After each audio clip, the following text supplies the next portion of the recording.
Coming up next on the Wild Side. Think your job is hard or dangerous? How about handling hundreds of deadly snakes every day to make your living? You are interacting with an animal that absolutely has the capability to kill you. So why would anyone risk their own life handling these venomous serpents?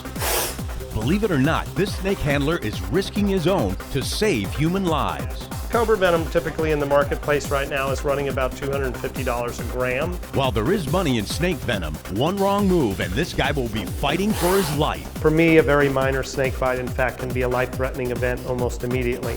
That is why a nearby hospital is always standing by. Six of our staff rolling the antivenom and getting it prepared.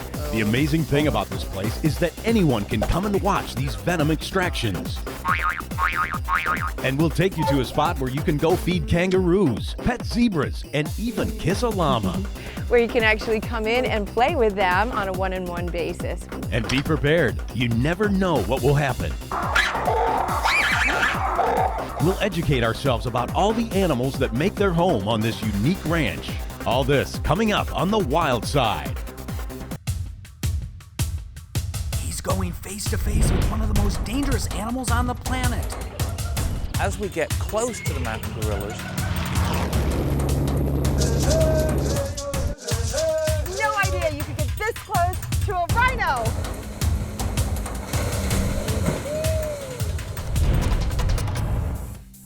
Hi everyone, I'm Randy Roush. There are some dangerous jobs and then there are dangerous jobs. Imagine an occupation that requires you to handle the most deadly snakes on the planet.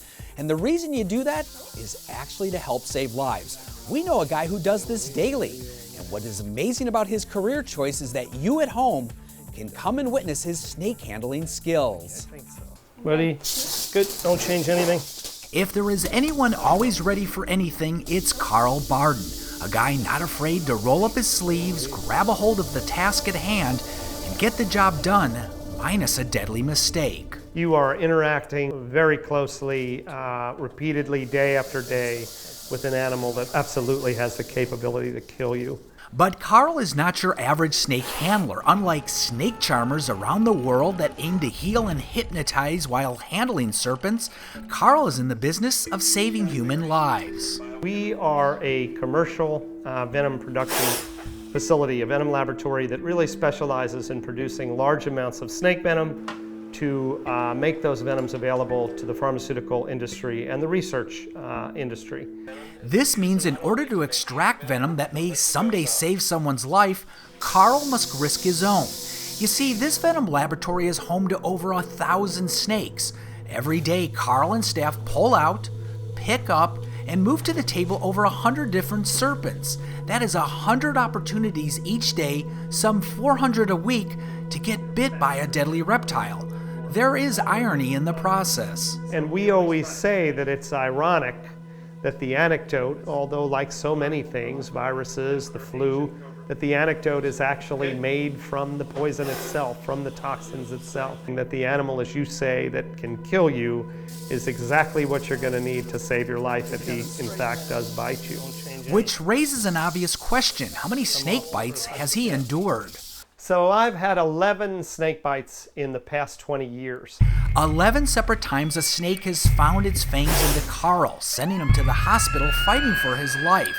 Remember, he handles some of the deadliest reptiles on the planet, from king to monocled cobras, to black mambas, coral snakes, to those eastern and western diamondback rattlesnakes, to vipers, to cottonmouth, to those copperheads, all considered medically important snakes. Inside these drawers, hundreds and hundreds of snakes. In fact, this is where the snakes live when they're not extracting venom. And when they want to get one of these creatures out, I'll tell you what, you better be ready. Reaching into those drawers will keep anyone on their toes. While the process of venom extraction can resemble an assembly line, Carl warns routine can be dangerous for his entire team. And in fact, there's some routine in what we do. And there cannot be any routine in what we do, because all of a sudden you have an animal do something that you never would have foreseen. And that can be a terrifically dangerous occurrence. What is really cool about this place is that anyone can come here and watch these live venom extractions. And the only thing separating you from all these deadly snakes will be a piece of glass. Behind that glass, you witness venom extractions. It's an amazing perspective for onlookers. You can't get an opportunity like this to be that close to an animal that is that powerful. They are opportunistic feeders. They are neither venomous nor constrictors. And visitors come to watch, listen, and learn about snakes. Carl and Teen share their expertise daily. You'll even get a chance to handle some serpents. The Reptile Discovery Center is designed to educate and entertain visitors. There are outdoor trails to explore with creatures along the way to visit up close. There is an impressive collection of snakes, something these students from Jacksonville thoroughly enjoy. I'm taking biochemistry right now and I want to get my DVM, so medicine and how anti-venom and proteins and blood cells all work, it was really interesting to me. Seeing and talking about things in the classroom, but then coming to a facility where you can touch, feel, hold, see, it really kind of brings it home. But it's really cool and really interesting. I'd love to learn more. Carl says he learns from his snakes every day due to their personalities. They unquestionably have personalities. And just like difficult people, or just like easy people, I have some snakes here I could literally probably pick up and hand them to you and they would sit in your lap contently. So they very much have personalities. And those snake personalities are never challenged. You've heard the term milking snakes. We don't milk our snakes. Our snakes are coaxed to bite into this covered receptacle, and we take what the snake gives us voluntarily. I don't massage the venom gland. I don't squeeze the snake's head. I simply allow him to bite. Sometimes I'll ask him to bite 2 or 3 times in hopes of maximizing what he'll give us. But the snake decides how much venom he's going to put in the receptacle. Coming up on the Wildside. And when we have an accident or when we have a snake bite, it is in fact a very frightening event for me. So what does happen here when one deadly snake sinks its fangs into Carl? It's painful. I don't know what the outcome is going to be. We'll witness the steps this snake expert takes when bitten. Did we mention he's allergic to snake bites? So for me, a very minor snake bite, in fact, can be a life-threatening event almost immediately. And how medical experts stand by with the hopes of saving his life. 6 of our staff rolling the antivenom and getting it prepared. You are so sweet. And how about a place for the entire family where you visit exotic animals in their cages? All this coming up on the Wildside. I'm in DeLand, Florida, home to the Reptile Discovery Center, a place that houses over 1,000 snakes, most of them deadly. A one-of-a-kind venom production facility that anyone can come and visit. Every day, Carl Barden and his team reach into their snake drawers and pull out these deadly reptiles. One by one, the snakes are moved to a table where venom is carefully extracted. And the whole idea behind a venom production facility is to make those venoms available to whomever needs them. Venoms that will be used in medical research and in pharmaceuticals. There's cancer research going on with snake venoms, viral research going on with snake venoms, diagnostic applications with snake venoms.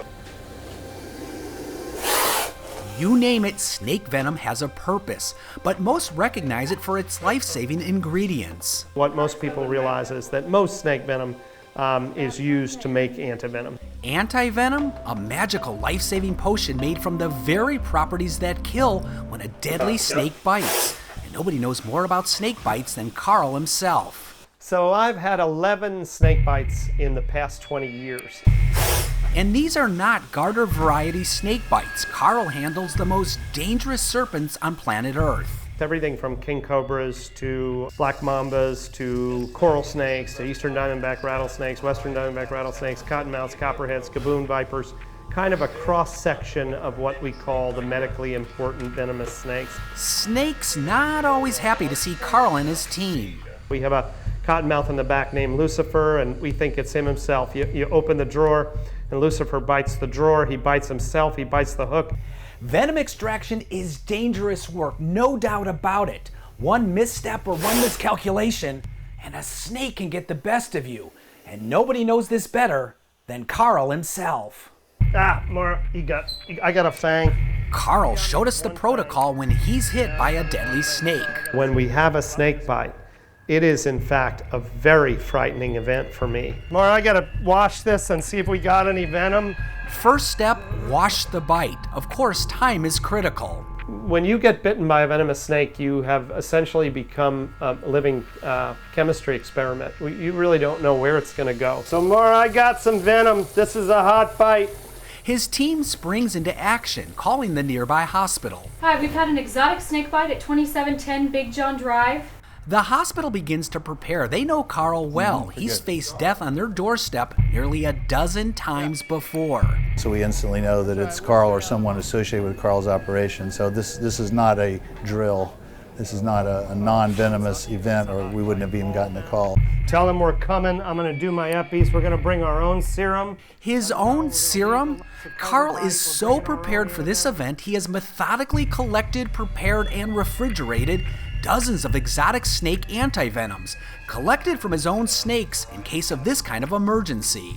Carl has a collection of that antivenom that's already pre-labeled in bags that he'll bring with him. Benadryl's done. To make matters worse, Carl is a snake handler, get this, allergic to snake bites. I am allergic to snake venom. It's like a bad joke. I'm starting to get some allergy here. But in that event, I'm unconscious now in about 4 minutes. So the snake bite becomes life-threatening initially from just the allergic event.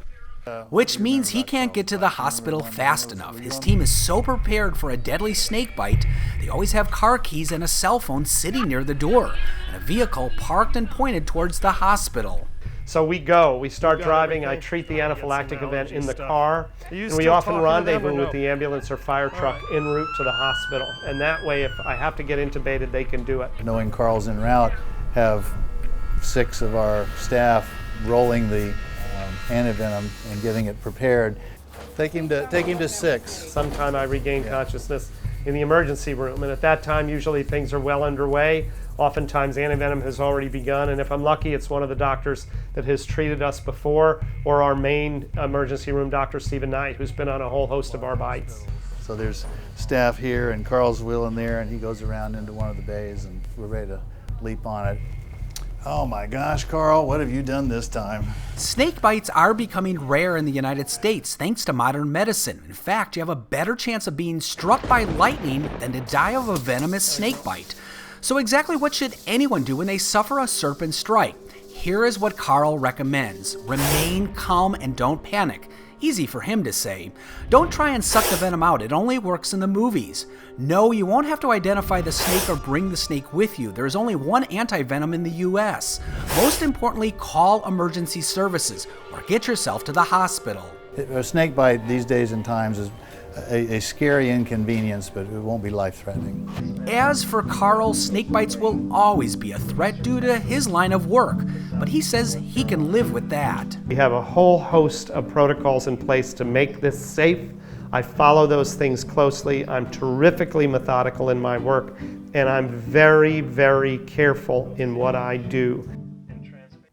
The Reptile Discovery Center is open to the public. They perform those dangerous venom extractions every day for everyone to see. So check it out for yourself.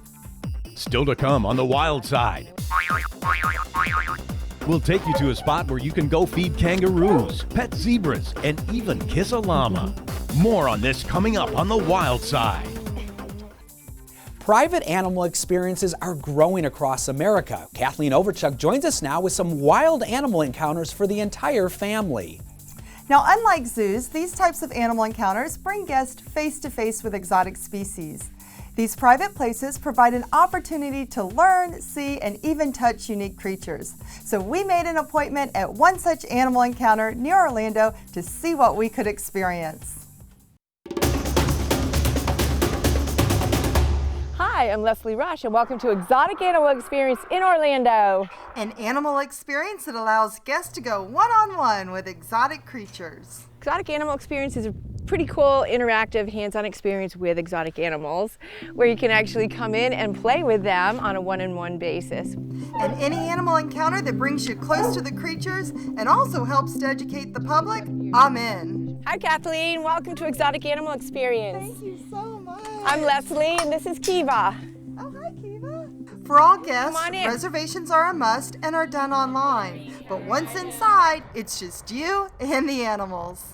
So this is our newest little baby. This is Gizmo, our greater Galago, otherwise known as a bush baby. My first encounters with a Galago, a nocturnal primate from Africa. But they're called bush babies because in the middle of the night they call out and their call sounds like a little baby, which I actually just heard last night for the first time. I'm laughing likes your because hair. it feels like he's building a nest in my hair. Now let's go on to the next encounter. So Kathleen, here we have our lemurs. We have 5 total.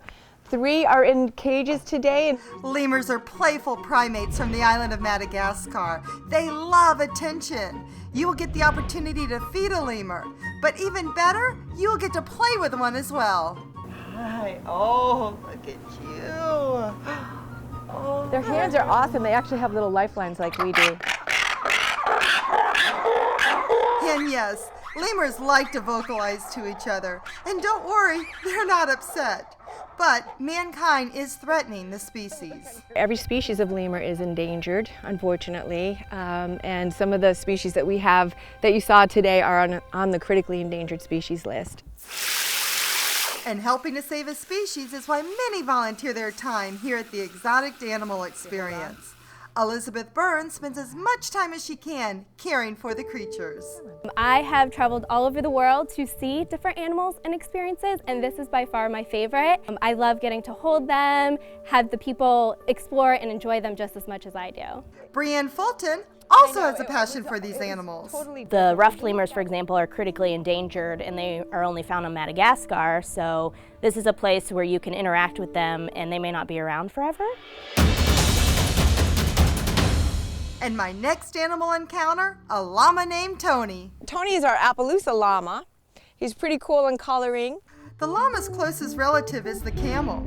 Llamas once thrived in the central plains of North America millions of years ago, but are now native to South America. And Tony here will even give you a kiss when you visit.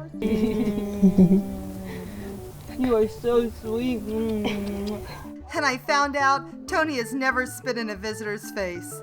Well, that's good to know. Now on to my next encounter. And what is fun here is that you never know what's behind the next gate. So this is little Zoe, and Zoe is our baby Grant zebra. She's just under 3 months old. Yes. Good job. She's doing great. She's really much better than I even guessed she would be. Zebras are found in Africa and they are members of the horse family. They can run at speeds up to 35 miles per hour. And I can't believe I'm standing this close to a zebra. So, are zebras good pets? I would not say zebras are good pets, no. I'm actually a horse trainer by trade, certified in natural horsemanship, so I've got a lot of background training in horses, so that's what I'm using with her. And it's horse training that actually led Leslie to the Exotic Animal Experience. You see, she was putting hard work in the fields each day and taking care of a stable of horses when the economy took a turn for the worse. At the time, she also had kangaroos for pets. Leslie always saw how excited people got when they saw their kangaroos, but she did not want to create a zoo, instead, an animal experience. For myself, my pets, I wanted them to have the freedom. And so when people come, yes, I'd like to give them a little bit of education, but also experience this great opportunity to play with these animals that you would never get to play with in a zoo. So my final stop, going into the kangaroo habitat. So here we have Lovebug, and Lovebug is our resident baby. Of course, kangaroos like Lovebug are from Australia and New Guinea. There is an estimated 30 million kangaroos living down under. Kangaroos eat grass and they can jump high, sometimes 3 times their own height. There are 4 different species of kangaroos, and I can't believe I have the chance to hand feed one. So Buggy is a western gray kangaroo. He's obviously not full grown yet. He'll be full grown about between 5 and 7 years old. All my kangaroos came in at 3.5 pounds, so they've been brought up in the house in diapers, on babas. So yeah, they're really, really nice animals. It's just amazing to think that anyone can come here and go face to face with an animal like a kangaroo. As you can see, quite sweet animals when they're brought up from infancy. Very sweet, trainable, and you know, I think most people say when they come that they never expected that they were so sweet. It is a personal one-on-one. We spend, you know, 30 minutes or so with each species. So you have plenty of time to play with them, meet each one individually, ask questions if you have questions. And then, you know, once we feel like you're pretty much done with that species, we'll move you on. We don't try to hurry you through. We want you to really enjoy your day and spend, you know, as much time as you want to with each animal. We have a great website that gives you a lot of information, and that's exoticanimalexperience.net. Simply give us a call, and you can get most of the information as far as hours and what have you there. You can give me a call and we'll just get you scheduled. Everything is private, so your visit will, for the most part, be private. It's for 90 minutes. Most visits are also done in the mornings so the animals have the rest of the day so they can play. In the afternoons, they like to rest and take it easy. So yeah, just give us a call and we'll get you scheduled to come in. So if you want a place you can see, touch, and feel some amazing creatures, come check out the Exotic Animal Encounter. It's a big treat. The Exotic Animal Encounter is located in Orlando, Florida, and of course there is a fee. Reservations are mandatory and are done online. Children must be 6 years of age or older. Don't miss the Wildside. On the go. It's also home to some of the tallest buildings in the country, but it's what they're doing at the top or on your smartphone. The thrill of ziplining across the sky with the dangers of alligators lurking below. Watch at home. You are interacting with an animal that absolutely has the capability to kill you. On your tablet. It's like your own personal roller coaster. Wildside-TV.com. Now that is all for this edition of The Wildside. Don't forget, you can see all the Wildside stories at wildside-tv.com. We'll see you next time.